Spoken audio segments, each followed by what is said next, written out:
Kalau sudah naik sampai 2 derajat, itu buah-buahan itu tidak bisa mentoleransi panas yang terlalu tinggi sehingga dia tidak berfotosintesis dengan baik, dan ini akan pertama mengecil buah. Lama-lama padi pun tidak bisa berbuah. Kalau airnya naik 1 meter saja, 1 meter, maka orang yang akan mengungsi itu jumlahnya 100.000 orang. Buang plastik sembarangan sehingga terjadi mikroplastik di lautan, dimakan ikan. Sekarang darah ikan kalau diteliti itu, diteliti dengan benar, mengandung mikroplastik semua. Dan itu kan berpengaruh pada kita. Salah satu yang paling dianjurkan untuk mereduksi karbon oleh PBB adalah mempertahankan hutan.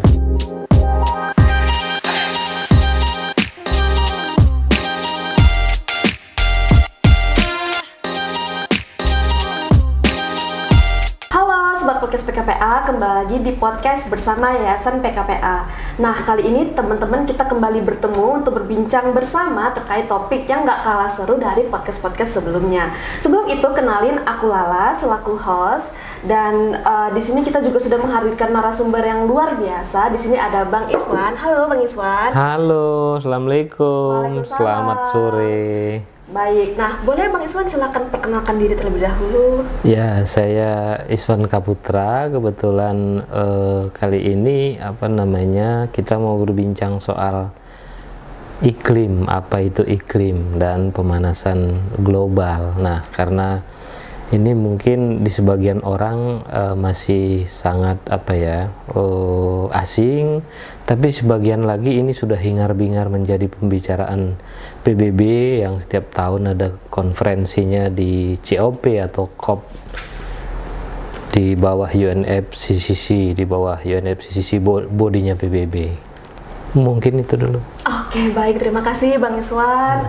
Udah lama juga nggak bertemu berbincang-bincang dengan Bang Iswan, jadi semakin bersemangat gitu ya, walaupun sedang berpuasa, tapi karena topiknya sangat hangat dan menarik, jadi tentunya teman-teman juga harus bersemangat untuk nonton podcast kita kali ini. Nah, udah disenggol sedikit sama Bang Iswan tadi terkait mungkin perubahan iklim ya Bang ya, termasuk juga pemanasan global gitu. Nah, mungkin langsung aja kita Bang ke pertanyaan pertama gitu ya.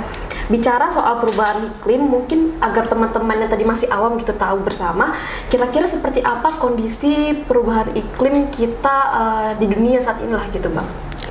Ya, sebetulnya sudah cukup mengkhawatirkan, tapi kita memang nggak langsung merasa langsung begitu ya. Jadi ini bahaya silent, tapi sebetulnya PBB sendiri itu sudah memang mengagendakan, jadi bicara yang utama itu adalah perubahan iklim ini.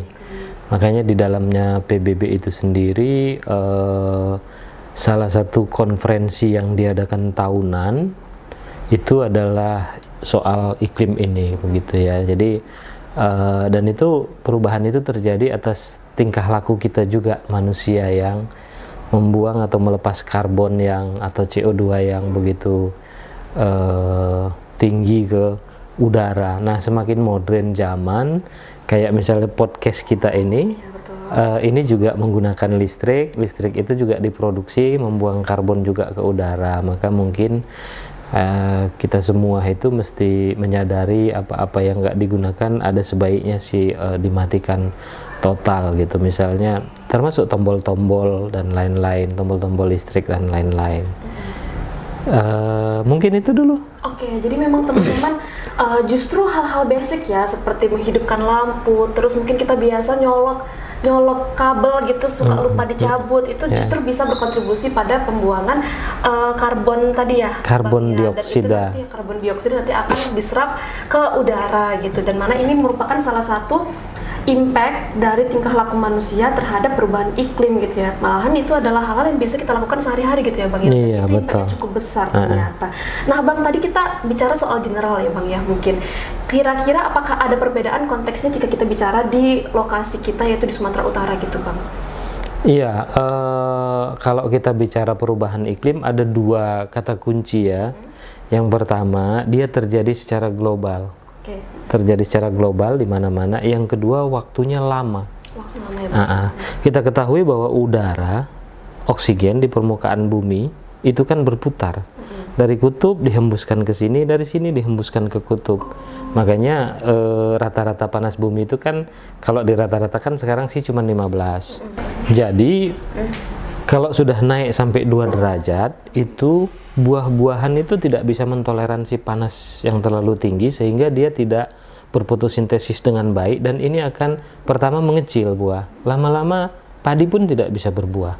Nah, krisis pangan pun terjadi dan lain-lain dan lain-lain. Impactnya ke krisis Ya, pangan. ini kan sekarang kan misalnya kalau perubahan iklim ini kan diukur oleh PBB itu sejak revolusi industri ya, di mana industri itu booming di dunia. Sebelum perang dunia pertama dan kedua itu, semua negara berlomba-lomba misalnya membuat kapal uap, membuat kereta api, terutama di Eropa dan lain-lain, itu revolusi industri. Nah, pasca itu ada namanya perang dunia pertama, perang dunia kedua. Semua negara itu berlomba-lomba membuat persenjataan tank, persenjataan biasa dan lain-lain. Nah, pasca itu krisis pangan terjadi. Semenjak itu. Pasca perang dunia pertama dan kedua krisis pangan, semua dunia kekurangan pangan, maka PBB meluncing yang namanya program revolusi hijau. Nah, apapun caranya, walaupun pertanian itu dimasukin input kimia tinggi, pestisida tinggi, yang penting hasilnya berlimpah dan dunia mendapatkan makan. Nah, itu dia. Nah, revolusi hijau ini juga membuang karbon dioksida yang tinggi. Jadi saat pemupukan misalnya ada pupuk urea misalnya, kita buang saat kita buang, lepas dia dari kemasannya, dari gondinya, itu saat dia kontraksi dengan udara dia sudah melepas karbon. Saat dia kena air dan mulai kontraksi dia juga sudah melepas. Itu ya? Iya. Tapi ini kan yang kecil-kecil ya. Kalau yang besar itu langsung dari pabrik, asap pabrik, jelaga yang hitam, dari macam-macam, terus dari mobil lagi misalnya, terus dari membalik tanah, terutama tanah gambut, itu karbon lepas dari situ. Ya. Karbon lepas, dan itu kuat karbonnya, karbon, metan dan beberapa unsur yang lain. Oke Bang, berarti tadi sempat disebutkan juga bahwa dampak yang cukup signifikan itu dirasakan adalah terkait produksi pangan gitu ya Bang ya, dan impactnya terhadap ketahanan pangan itu sendiri gitu. Nah, bicara soal itu kan berarti dampak yang dirasakan oleh manusia gitu ya Bang ya. Nah, kira-kira Bang, yang mungkin ini masuk ke pertanyaan kedua, yaitu kira-kira dampak apa lagi yang bisa dirasakan oleh manusia akibat dari perubahan iklim itu sendiri Bang? Ya. Pangan itu adalah yang pertama kali nyampe dampaknya ke manusia. Ada banyak sebetulnya. Hama atau binatang yang berbahaya bagi kita mengalami mutasi. Tapi masih mutasi dalam darah, mutasi sifat, belum mutasi bentuk ya. Misalnya tahun lalu kami ada berbincang dengan di salah satu desa di Langkat, berbincang dengan Dinas Lingkungan Hidup Sumatera Utara, itu khusus untuk bidang perubahan iklimnya. Ibu itu bilang bahwa udah 3,5 tahun terakhir ini di Karo yang dulu tidak ada DB, demam berdarah, sekarang ada demam berdarah. Berarti ada ini ya? Iya, jadi selain nyamuknya mengalami mutasi, mengalami mutan, daerahnya juga semakin hangat, bukan nggak dingin lagi. Karena nyamuk itu hanya bisa hidup di daerah yang hangat gitu ya Bang? Iya, daerah yang hangat dan air yang jernih kan, demam berdarah. Berikutnya ada efek misalnya pencairan pada es di kutub. Nah, ini kita Indonesia lagi agak heboh, kemarin ada pendaki ibu-ibu yang 2 orang meninggal di Karten itu kan. Karten itu, puncak Karten itu kan puncak gunung es abadi dunia yang dibilang. Tapi sekarang ini kita bisa lihat pemberitaannya, kemarin tinggal sedikit esnya, tinggal. Artinya dia sudah mencair karena panasnya permukaan suhu bumi itu, dia mencair dan akhirnya di mana-mana suhunya meningkat. Di permukaan bumi di bawah perbatasan atmosfer. Itu dia. Jadi ketika es itu mencair, maka itu paling tidak kalau esnya mencair itu dia akan meningkatkan permukaan air laut. Level airnya naik. Kalau airnya naik 1 meter saja, 1 meter, maka orang yang akan mengungsi itu jumlahnya 100.000 orang.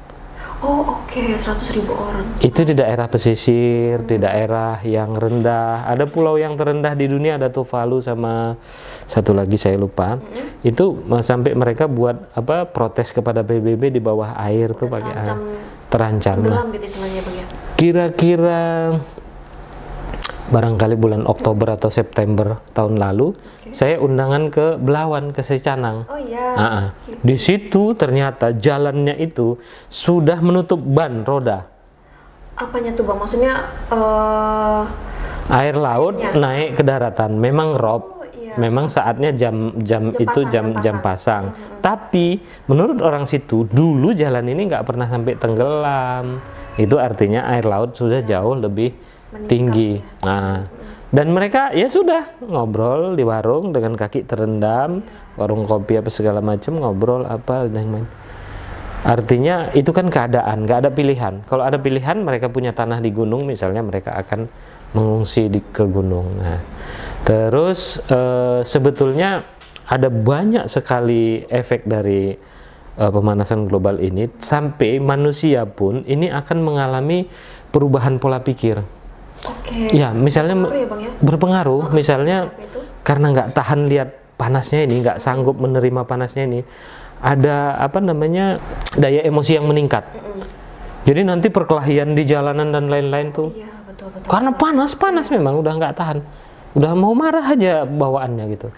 Kalau orang kisaran bilang mursin, Apa itu Bang? murah sinting. Murah sinting, di mana-mana mau sinting aja, mau marah aja sama orang. Aja.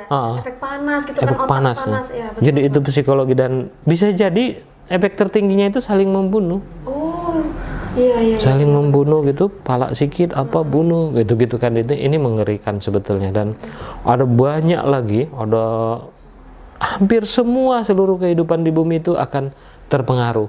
Saya nggak pakai bahan, jadi saya lupa apa-apa saja. Biasanya kalau pakai bahan itu ingat ya apa-apa saja. Tapi ada banyak sekali, Yang pertama nyampe ke kita pasti soal buah yang tidak bisa buah, dan itu padahal itu sumber pangan kita. Padi kan sumber pangan kita, Iya, betul. dan padi kan buah, tumbuhan.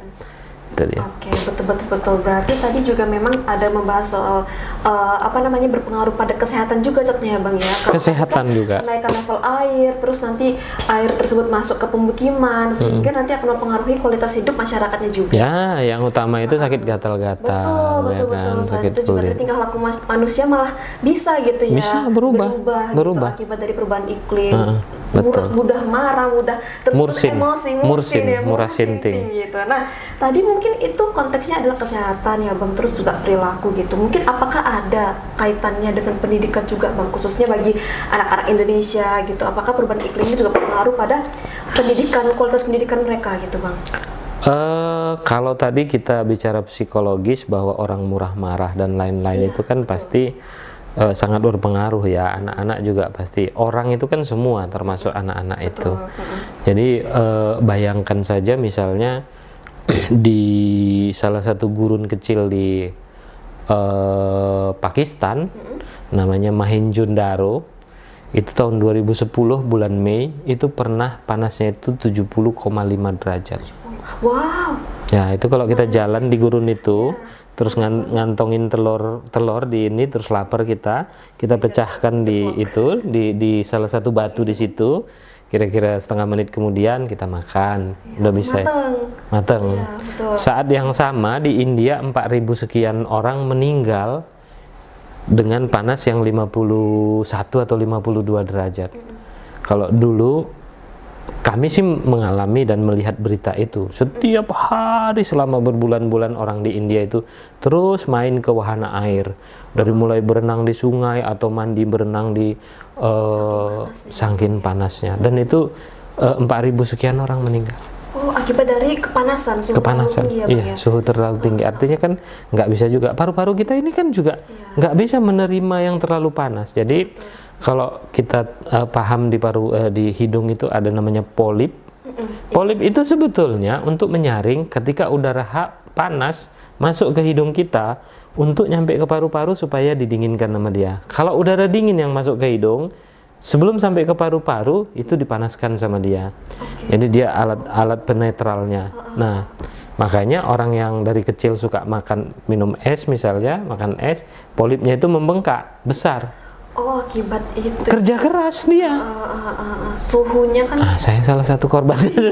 Oh, berdasarkan pengalaman. Sampai dioperasi ya. Makanya saya paham soal itu, maksudnya menjelaskannya pun Pembekakan hampir gitu ya, seperti Bang, jatuhnya. Pembekakan bukan? bekerja keras. Polip ini kan macam apa ya, macam batu apung, macam batunya sotong cumi itu. Jadi dia membengkak, ya udah nggak bisa kecil lagi kalau udah dia membesar. Jadi harus dioperasi ketika Dioperasi, waktu dioperasi aja dimasukkan ke stainlessnya itu ting, kayak seperti batu dijatuhin. Oh, keras dia ya berarti Keras, polip itu. keras. Oh, berarti ada dipotong gitu ya, Bang? Ya di daerah hidung ya. Kalau sini amandel, iya, amandel di daerah di dalam hidung dia. Hidung dia ya. Nah, itu juga akan mengalami, semua akan mengalami mutasi. Jadi dia akan bekerja keras, ketika hawanya panas terus, dia akan bekerja keras untuk mendinginkan supaya udara yang kita hirup itu sebelum masuk paru itu bisa netral, bisa ditoleransi oleh paru. Jadi mutant dia, jadi bisa jadi muncul nanti polip itu dari hidung bisa. Ini dugaan ya seperti. Tapi rasa gejalanya tuh seperti apa, Bang, gitu polip itu? Dirasa aneh kah ketika bernafas tuh gimana jadi tahu itu polip? Ya kalau tidur gini kan nanti dia ke sini. Kalau gini nanti dia ke sini. Oh, gerak gitu ya, Bang? Menyumbat ya. Dia kan di tengah, dia gini terus gini menyumbat. Oh, oke. Oke, baik-baik. Mungkin tadi konteksnya adalah karena dia mempengaruhi kesehatan masyarakat gitu ya, Bang, ya. Perubahan iklim ini maka juga berdampak lah pada pendidikan itu sendiri ya, Bang ya. Ya, pendidikan pun kalau sekolah-sekolah yang tidak menggunakan AC, Iya betul. itu Konsentrasinya pasti berkurang. konsentrasi dan lain-lain pasti akan mempengaruhi. Nah, perkara lagi ketika semua sekolah harus menggunakan AC. Iya, Karena CFC, freon dan lain-lain itu juga menguap, itu bagian dari karbon dioksida. betul. Menambah pemanasan global. Makanya saya misalnya di ruangan kerja itu tidak pernah pakai AC, tidak mau pakai AC. Iya, jadi kayak siklus yang nggak berhenti ya. Iya, itu belum lagi persoalan-persoalan lain, apa buang plastik sembarangan sehingga terjadi mikroplastik di lautan, dimakan ikan. Sekarang darah ikan kalau diteliti itu, diteliti dengan benar mengandung mikroplastik semua. Dan itu kan berpengaruh pada kita karena kita yang memakannya. Dan itu pun juga akibat dari perilaku manusia ya, Bang, ya, maksudnya. Yang buang plastik itu tadi. Iya, kita Buang juga plastik. yang buang gitu. Saya dulu pernah nanya kan, Ya, duh, buang plastik kok ke paret. Jadi kemana lagi ya ke paret buang plastik katanya. Aduh. Itu waktu puluhan tahun yang lalu ya, waktu mahasiswa. Enggak ada tempat sampahnya gini, jadi nggak menutup ini nanti banjir apa segala macam. Aneh cara berpikirmu, buang sampah ya ke paret, kemana lagi kata dia. Tapi dulu ya, dulu. Tapi itu jadi menarik ya, Bang, ya. Maksudnya itu kan dulu Abang waktu mungkin tahun berapa tuh, Bang, kira-kira? Masih mahasiswa tahun mahasiswa.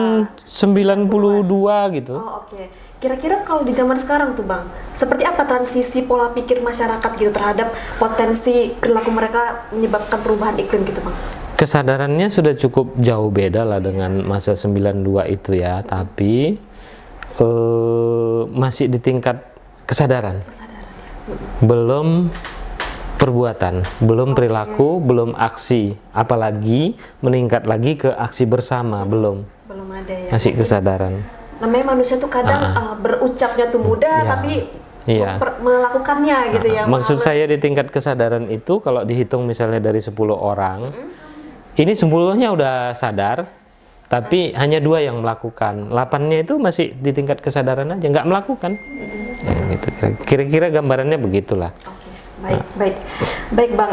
Mungkin tadi kita bicara soal dampak dari beberapa aspek gitu ya, Bang. Yang tadinya juga pastinya yang merasakan itu adalah kita gitu. Nah, karena yang tadinya itu adalah kita yang merasakan, maka perlu adanya peran kita gitu kan, Bang, sebagai masyarakat atau mungkin dari pihak-pihak yang memang memiliki wewenang untuk menangani terkait perubahan iklim. Kira-kira solusi seperti apa yang bisa kita skemakan gitu, Bang?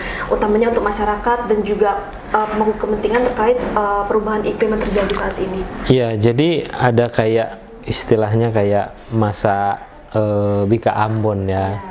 Dari atas ada memanasi, dari bawah ada memanasi. Nah, kalau yang dari atas ini itu memang tugas para pemimpin-pemimpin negara dan pemimpin dunia, PBB dan lain-lain. Mereka bersidang setiap tahun dalam COP. Nah, jadi apa namanya? Ya udah, yang di atas itu biar aja mereka yang misalnya mengatur bagaimana iklim, cuaca, rekayasa cuaca, bagaimana hutan mana yang harus dilestarikan, karena hutan itu daunnya menyerap karbon saat berfotosintesis, malam hari dia mengeluarkan oksigen, udara bersih. Seperti hutan lindung gitu kan Bang sebutannya, atau ada lagi hutan khusus gitu? Salah satu yang paling dianjurkan untuk mereduksi karbon oleh PBB adalah mempertahankan hutan. Oke. Hutannya nggak masalah, mau hutan agroforestry, kebun tanaman campuran juga nggak masalah, boleh-boleh aja, nggak ada soal. Nah, itu urusan mereka lah, urusan para pemimpin dunia lah kan. Nah, dari kita sendiri, ini penting. Betul, itu dia. Dari Perbuatan sehari-hari, perilaku sehari-hari, kayak tadi misalnya ada listrik nggak dipakai, TV dan lain-lain, tapi kita biarkan on saja. Sebaiknya kita matikan, karena penguapan karbon itu terjadi dari proses-proses itu. Begitu juga tidak membakar sampah, sebaiknya dipilah. Sampah organik itu sebaiknya dibusukkan, bisa kita jadikan kompos dan lain-lain. Nah, sampah plastik bisa diserahkan atau dijual kepada misalnya bank sampah dan lain-lain untuk menjadi didaur ulang lagi. Jadi ada recycle dia, ada penggunaan ulang di situ. Nah, terus kalau misalnya butuh pendingin pada ruangan, minimalisasi aja bahwa ruangan itu cocoknya misalnya ruangan sekian kali sekian, pendinginnya berapa PK gitu. Dan tidak usah, jangan kecanduan dingin. seringkali Cukup dia tidak gerah, tidak panas, sudah cukup. Lalu bantulah petani dengan misalnya ada banyak hal lah ya. Kalau misalnya kan kami juga sering ke lapangan misalnya untuk membuat ada semacam kajian bagaimana mereka misalnya menyadari bahwa dampak iklim, dampak bencana itu seperti ini gitu kan. Terus setelah kajian itu dilakukan, ada sekolah lapangan iklim bagi petani. Oke, edukasi ya. Edukasinya gitu, karena dengan begitu mereka juga mereduksi dalam perbuatan dan perlakuan saat mereka bertani, juga dalam kehidupannya sehari-hari. Mereka ikut membantu. Jadi satu intinya sebetulnya kita saling mengedukasi sedunia ini supaya semua orang sadar, dan dari diri sendiri yang terkecil perilaku itu mulai dilakukan. Sudah sadar dilakukan, sudah dilakukan mulai melakukannya secara kolektif, atau istilahnya collective action. Itu dia. Oke, baik. Itu tadi ya teman-teman, bahwa ada beberapa hal yang mungkin bisa kita lakukan sebagai masyarakat gitu ya, khususnya bahwasannya mungkin dengan cara tadi kan mematikan lampu jika tidak digunakan, lalu juga bisa memilah sampah sesuai dengan anorganik atau organik. Terus juga tadi dari sisi edukasinya juga ya Bang, didorong terus gitu terkait adanya potensi perubahan iklim gitu yang bisa mempengaruhi ke berlangsungan hidup kita kayak gitu. Nah Bang, selanjutnya nih Bang Lala penasaran terkait apakah hingga saat ini sudah ada regulasi atau kebijakan yang berlaku gitu lah terkait potensi-potensi ataupun terkait perilaku yang kita lakukan itu bisa menyebabkan adanya perubahan iklim gitu Bang. Iya, kalau regulasi itu tentunya sudah cukup banyak ya. Persoalan ini sebetulnya disadari sejak revolusi hijau tadi. Iya, revolusi hijau tadi ya. Revolusi hijau, terus dampak dari penggunaan pupuk kimia dan pestisida yang sangat tinggi. Ada seorang peneliti, tapi dia juga sastrawan, namanya Rachel Carson. Tahun 60-an dia sudah menulis Silent Spring. Seperti apa itu? Musim semi yang bisu. Dia tulis dalam bentuk roman, novel, tapi di dalamnya menceritakan ketika dia heran, ketika dia pulang kampung tempat neneknya di desa-desa, kok musim semi kok nggak serius dulu lagi. Dulu asal musim semi pagi hari itu suara burung, malam harinya jangkrik dan lain-lain gitu kan.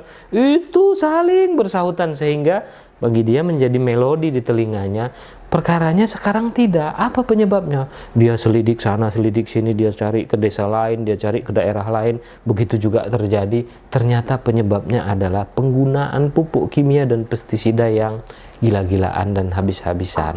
Itu makanya Kan mereka ini kan hewan-hewan ini, jangkrik, belalang dan lain kan berfungsi di alam ini terhadap tanaman, terhadap ini gitu.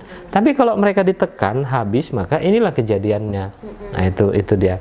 Sejak itu para aktivis seperti kita ini, aktivis NGO di dunia sudah mulai mengkaji. Lalu PBB juga di tahun 1992 itu membuat, atas desakan para aktivis, itu membuat namanya KTT Bumi. KTT Bumi. Konferensi Tingkat Tinggi Bumi di Rio de Janeiro tahun 92. Nah, jadi KTT Bumi tahun 1992 di Rio de Janeiro itulah tonggak awal orang mulai membicarakan soal iklim.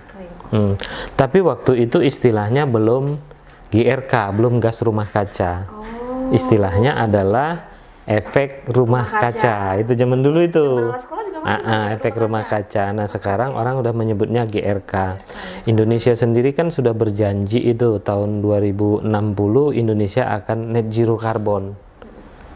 Net zero karbon. Berapa tadi Bang? 2060. 2060 ya teman-teman. Net zero karbon itu bukan berarti bahwa tidak ada lagi pabrik, tidak ada lagi pengeluaran karbon, tidak. Tapi apabila sehari pengeluarannya 100 ton CO2e, maka reduksinya atau pohon-pohon itu menghisap juga seberat yang sama, 100 ton juga. Itu namanya udah net zero. Net zero itu. Oke. Baik, teman-teman, mungkin itu adalah beberapa konteks ya bagaimana. Saya tambahkan sedikit. Oke, boleh, silakan. Regulasinya tadi baru di tingkat PBB ya. PBB udah meregulasi sampai sedetil-detilnya. Dan negara-negara ini karena saking mengerikannya pemanasan global ini, negara-negara dipaksa oleh PBB untuk berkomitmen. Maka negara-negara sendiri sudah membuat juga undang-undangnya. Untuk semua, ada banyak sekarang regulasi dari, misalnya Indonesia aja, negara kita ada banyak regulasi yang tentang soal bagaimana menurunkan emisi karbon ini dari berbagai sisi. Oke, berarti Indonesia juga sudah mengeluarkan beberapa undang-undang berkaitan dengan pengurangan emisi karbon ya Bang ya. Dan kira-kira seperti apa impact-nya sampai sejauh ini Bang? Apakah yang besar-besar ini, yang besar-besar ya, yang besar-besar sudah banyak sih upaya-upaya. Di Kalimantan misalnya ada satu perusahaan konservasi yang mengkonservasi hutan seluas itu 400.000 hektar. 400.000 hektar. Terus banyak macam-macam. Kami juga di Aceh Selatan itu sedang mengkonservasi 13.600 hektar misalnya. Ada lagi banyaklah upaya teman-teman. Karena tadi kan kita cerita bahwa yang mereduksi karbon paling hebat itu adalah hutan. betul. Ya, jadi tadi kan kita udah sedikit bercerita di awal tadi ya, dampak-dampak banjir, rob, apa segala macam, pencairan es di kutub dan lain-lain gitu ya. Sekarang mungkin kita yang terjadi di sekitar kita sehari-hari di rumah kita itu. Jadi kalau yang misalnya kita rasakan itu, saya intens ke Langkat, Simalungun, sama Serdang Bedagi dan Deli Serdang. Itu banjir yang terjadi saat musim hujan itu berbeda dengan yang lalu. Airnya gitu ya Bang ya? Intensitasnya makin tinggi. Satu. Nanti hujannya sedikit aja, nggak berhari-hari, udah banjir.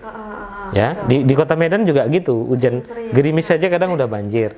Intensitasnya makin tinggi. Terus genangannya makin lebar, makin meluas. Dan tinggi air genangannya itu makin dalam. Sesudah itu surutnya lebih sulit, lebih lama. Nah, itu beberapa bencana-bencana yang ini ya, makanya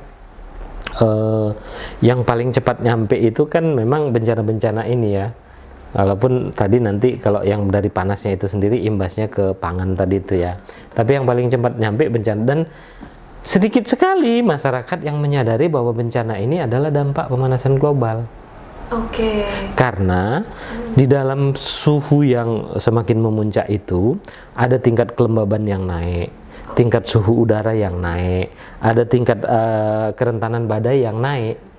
Nah, kerentanan badai inilah yang membuat banjir dan lain-lain. Itu di saat musim banjir. Nah, di saat musim kering itu tanah itu di lahan pertanian misalnya itu lebih retak-retaknya itu lebih parah, lebih tinggi, Keringan lebih kering dari sebelum-sebelumnya kalau dibanding 10 tahun yang lalu, 20 tahun yang lalu. Tadi kita sepakat kalau kita bicara pemanasan global, bicara iklim, ada 2 kata kunci. Terjadi di mana-mana, global ya. Secara global. Yang kedua, lama. Lama ya.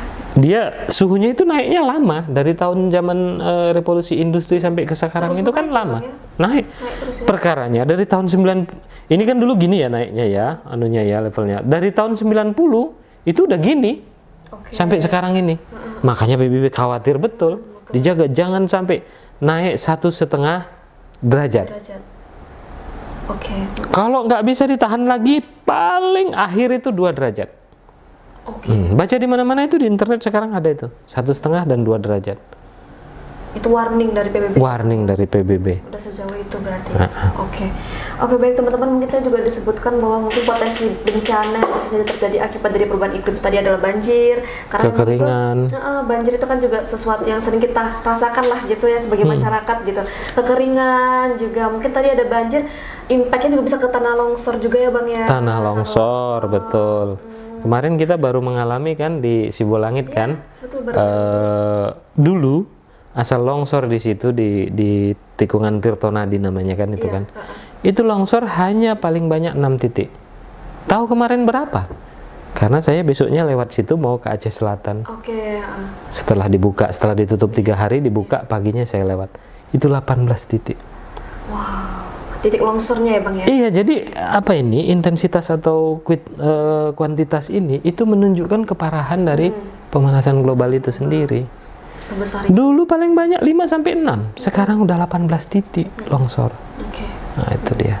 Nah itu juga jadi semakin lama pula ya Bang, jadi maksudnya aktivitas bisa berjalan kembali pun juga semakin lama gitu. Semakin karena lama, terputus, terus juga masyarakat jadi semakin sulit untuk bisa berlalu lalang gitu, jadi ya aktivitas masyarakat pun juga terhambat gitu. Iya, ya. betul. Nah oke, Bang, ini kita kebetulan udah sampai ke sesi terakhir gitu ya Bang, sebagai penutup gitu, mungkin Ala ingin bertanya terkait dari Abang sendiri, kira-kira adakah pesan yang ingin disampaikan untuk generasi muda lah kita khususnya, karena kan penonton podcast PKPN kebanyakan nih anak-anak muda gitu Bang, terkait bagaimana kita bisa untuk memberikan dampak baik lah gitu terkait perubahan iklim gitu. Jadi tadi sudah disebutkan tapi ini mungkin akan lebih komplit lagi ya. Yang pertama itu adalah edukasi tadi penting, karena saya mau bilang bahwa orang tersadarkan itu penting. Untuk tersadarkan apa yang dilakukan? Edukasi di dalam pendidikan formal, di dalam pelatihan-pelatihan, di dalam pendidikan non formal dan lain-lain tuh. Karena diharapkan setelah orang tereducate itu akan sadar. Oke. Setelah sadar dia akan berbuat. Secara kecil-kecil dari pribadinya akan berbuat. Dia lebih banyak membaca karena sadar tadi, terus apa hal yang harus dibuat secara kecil-kecil. Meningkat lagi setelah pribadinya membuat, maka akan berbuat secara bersama, collective action. Nah, collective action ini kan bentuknya itu bukan hanya membuang sampah tidak sembarangan, terus tidak membakar sampah plastik, terus memilahnya. Bukan hanya itu collective action ini. Collective action kalau ada misalnya 1 juta orang penduduk Indonesia menandatangani satu statement supaya PBB melakukan ini, itu collective action namanya. Bukan hanya berbuat yang langsung. Jadi supaya misalnya kita tahu ada jalan keluar untuk reduksi karbon ini soal apalah gitu ya, gimana caranya gitu ya kira-kira. Tapi PBB nggak mau melakukan. Kenapa? Mungkin ada penyebabnya, pengusaha di balik PBB nggak mau karena itu akan merugikan usaha mereka. Nah, kita berhak membuat statement itu secara bersama-sama. 1 juta orang di Indonesia tanda tangan, kirim ke PBB. Itu collective action karena kesadaran. Jadi dia tidak bentuknya jenis langsung ngutip sampah apa gitu, tidak ya. Collective action itu juga desakan. Terus tekanan politik dan lain-lain. Seperti petisi lah ya Bang. Petisi. Makanya saya bilang tadi yang Ibrahim Didi itu yang menterinya negara Tuvalu itu, mereka membuat penandatanganan di bawah air pakai peralatan nyelam dan lain-lain. Peralatan nyelam mereka tanda tangani, mereka pakai tinta khusus, pakai apa khusus, mereka menyatakan pada PBB kalau nggak kau atasi PBB bersama kami juga tentunya bersama negara-negara lain pemanasan iklim ini, maka di tahun 2050 kalau nggak salah dia bilang, kami negara-negara yang paling rendah dari permukaan air laut ini akan hidup di dalam air seperti ini. Seperti kami nandatangani inilah. Itulah protesnya dia. Oke. Itu collective action di negaranya sana. Di Tuvalu. Oke, baik teman-teman, jadi itu dia kita sebagai generasi muda khususnya gitu ya, pertama pasti harus punya kesadaran, lalu juga setelah sadar akan pentingnya peran kita terhadap mengatasi perubahan iklim ini, lalu juga dilakukan actionnya gitu ya Bang, harus ada actionnya. Kemudian juga setelah action itu nanti akan ada collective action dari mungkin membuat petisi ataupun hal-hal yang bisa mendesak bahwa perubahan iklim ini segera diatasi gitu ya Bang ya. Oke teman-teman, mungkin itulah podcast kita pada hari ini, semoga bermanfaat. Utamanya ini adalah topik yang cukup jarang dibahas, namun adalah hal yang harus sering kita gaungkan gitu ya Bang ya, karena ini juga hal yang sangat urgent untuk keberlangsungan hidup kita semua. Saya Lala selaku host pamit undur diri, dan juga ada Bang Iswan selaku narasumber kita. Tetap jaga kesehatan, sampai jumpa di podcast-podcast selanjutnya. Dadah.